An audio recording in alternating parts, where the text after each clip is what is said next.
Guys तो class 9th का जो आपका हाफ ईयरली का पेपर होने वाला है, पूरा रियल पेपर जो वायरल हो रहा है वो आ चुका है। और इस वीडियो को पूरा कंप्लीटली देखना है। अभी टाइम हो रहा है, तुम लोग देख सकते हो 4:15 है ना। और तुम सभी का पेपर होगा आई थिंक सुबह, ठीक है, 9वीं 10वीं सुबह होना है और 11वीं 12वीं 2 बजे से होना है।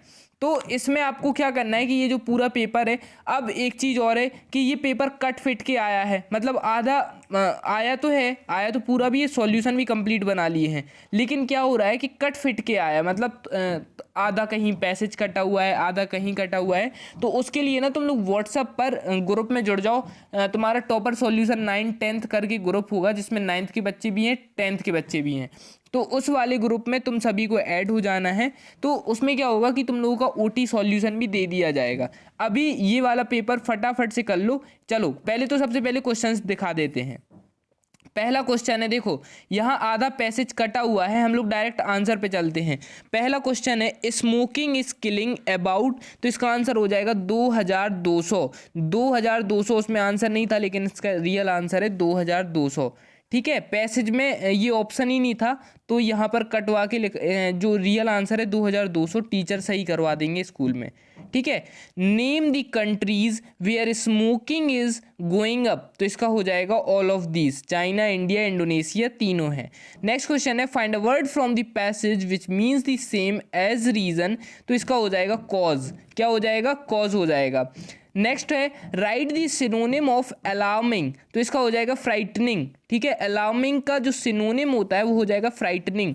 ठीक है, नेक्स्ट क्वेश्चन है are talking to smoking more hardly, तो इसका हो जाएगा, इसके अभी पैसेज में अपना दिया गया था इसका आंसर, बट ना क्या हुआ कि पैसेज का आधा जो कटा हुआ था उस वजह से ये आंसर मिल नहीं पाया। ठीक है, नेक्स्ट क्वेश्चन आ जाता है हमारा कि read the following passage carefully and answer the question below. ठीक है, ये भी एक पैसेज ही है, 2 पैसेज आने लगे हैं आजकल, है ना, 5-5 नंबर के ऐसे आने लगे हैं अब पैसेज। ठीक है, चलो तो read the following passage carefully and answer the question given below. पहला क्वेश्चन है मिस्टर लैम्प फील, कैसे, जो मिस्टर लैम्प था वो क्या फील कर रहा था, शेप्स ऑफ अ मैन, तो वो एटीट्यूड फील कर रहा था। Mister lamp narrates the story, जो मिस्टर लैम्प थे वो स्टोरी में किसे मतलब जो नरेटर होता है, किरदार होता है, वो स्टोरी में कौन था, तो वो था टाइमाइड मैन। ठीक है, टाइमिड मैन भी बोल सकते हैं, है ना। नेक्स्ट है Derek feels that people are afraid of him, क्या है इसका answer, afraid. Mister Lambs believes that बैस साइग्नेस, ठीक है, इसका आंसर हो जाएगा साइग्नेस। उसके बाद नेक्स्ट क्वेश्चन है, इधर पर एग्रीड का अपोजिट बताना है, तो एग्रीड का अपोजिट होता है रिफ्यूज्ड। रिफ्यूज मतलब कि एग्रीड मतलब होता है सहमत और रिफ्यूज मतलब होता है असहमत। ठीक है, चलो हिंदी भी बता दी तुमने। इसके बाद क्वेश्चन नंबर 3 आया है, जो होगा हमारा सेक्शन बी, क्या हो जाएगा बच्चों, सेक्शन बी हो जाएगा, और इसमें हमें करना है नोट्स। ठीक है, नोट्स हम कैसे बनाते हैं, या तो सबसे पहले ऊपर टाइटल लिख देते हैं।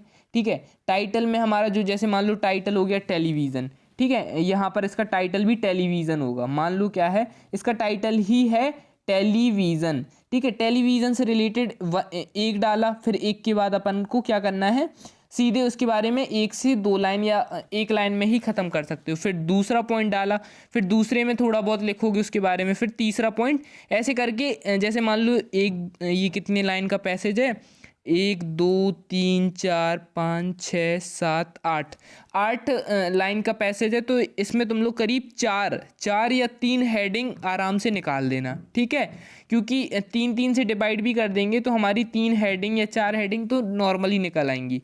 अब एक तरीका तो ये हो गया। अब एक तरीका क्या ऐसा होता है कि टाइटल डालने के बाद हम लोग क्या करते हैं कि टाइटल तो डाल दिया हमने, ठीक है, टाइटल मान लो डाल दिया टेलीविज़न, उसके बाद हम लोग डालेंगे हेडिंग, फर्स्ट डाल के हम लोग डालेंगे हेडिंग, पहले जैसे मान लो हेडिंग में डाल दिया हमने टेलीविज़न इफेक्ट। अब टेलीविज़न इफेक्ट के बाद कैसे इफेक्ट्स होते हैं, तो वो होंगी उसकी सब हेडिंग्स 1.1 1.2 ऐसे ही करके 2, फिर 2.1 2.2 ऐसे करके, ये दोनों ही तरीके राइट हैं। अब इनमें से जो तरीका तुम यूज़ करना चाहो वो कर लेना, दोनों ही तरीके सही हैं, ठीक है। अब इसमें बोला गया है कि बी में दिया गया है read the passage carefully and make notes. अब एक तो ये हो गया, और गिव आ सूटेबल टाइटल, तो एक अपन को टाइटल भी उसमें देना है, ठीक है। चलो नेक्स्ट क्वेश्चन आ जाता है यहाँ पर। टाइटल देखो, टाइटल का टाइटल की 1 नंबर है, बाकी जो हमारा पैसेज है उसके 3 नंबर मिलेंगे हमें, ठीक है। चलो नेक्स्ट क्वेश्चन जो हमारा होगा, तो ये अभी कौन सा हो गया था, 3rd क्वेश्चन। अब देखेंगे 4th क्वेश्चन। 4th क्वेश्चन में हमें क्या लिखना है, एप्लीकेशन लिखनी है headmaster requesting to him sensation a scholarship, कि आपको स्कॉलरशिप प्रदान करने के लिए आपको क्या करना है, एक एप्लीकेशन लिखनी है। नहीं तो आप लेटर लिख सकते हो, your friend inviting him your birthday party.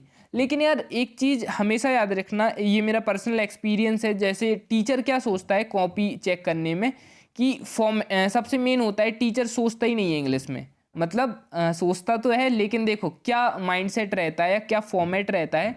अगर तुम लोग फॉर्मल लेटर लिखते हो जिसमें हम लोग किसी को शिकायती पत्र लिखते हैं, तो उसमें क्या रहता है कि जो आप ऊपर लिखते हो, जैसे मान लो टू द प्रिंसिपल ऐसे कोई लिखते हो, तो उसका 1 नंबर हो गया, सब्जेक्ट का 1 नंबर हो गया, सैल्यूटेशन का 1 नंबर हो गया, और उसके बाद जो तुम्हारी बॉडी रहती है, ठीक है, उसका 1 नंबर होता है। और लेटर में क्या रहता है, पूरा बॉडी का ही नंबर रहता है।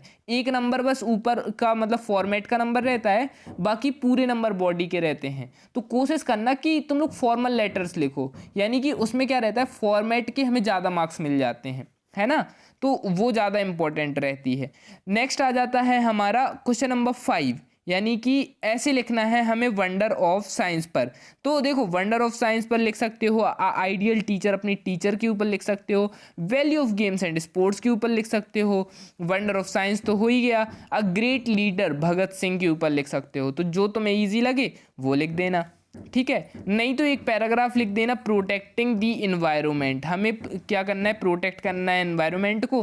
तो कैसे कर सकते हो, जैसे ट्रीज प्रोटेक्ट करके, है ना, मतलब एनवायरनमेंट को हम कैसे प्रोटेक्ट कर सकते हैं, पॉल्यूशन नहीं फैलाना है, ट्रीज़ को प्रोटेक्ट करना है, गंदगी नहीं फैलानी है, ठीक है, और ज़्यादा व्हीकल्स हमें ऐसे धुआं नहीं करनी है, ठीक है, क्रैकर्स नहीं बर्न करने हैं, बहुत सारी चीज़ें आ जाती हैं, ठीक है।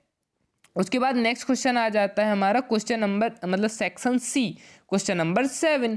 तो फर्स्ट वाले का हो जाएगा my maid has washed the floor, my maid had washed the floors. Next हो जाएगा we should speak the truth, we should speak the truth, ठीक है।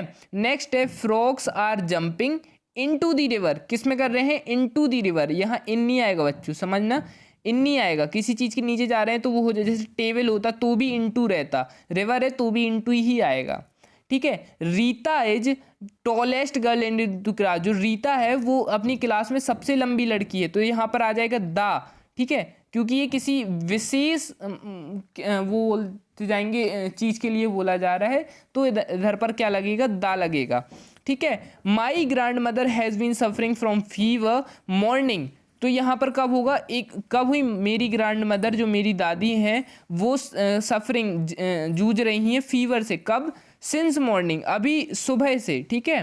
Physics are not a difficult subject, यहाँ पर आर नहीं आएगा, यहाँ पर बच्चे ने आर टिक किया था लेकिन आर नहीं आएगा, इधर आएगा इज, क्या आएगा, इज। फिर है childrens play football in the evening, और फिर बच्चों उसके बाद यहाँ पर तुम्हारे डुएल डायरेक्ट आ जाते हैं, पूरे लिख दिए हैं। और ये देखो ये पेपर अभी तुम लोग कर लो, एंड इसके बाद भी अगर कोई पेपर वायरल होता है तो उसको भी हम तुम्हें सॉल्व करवा देंगे।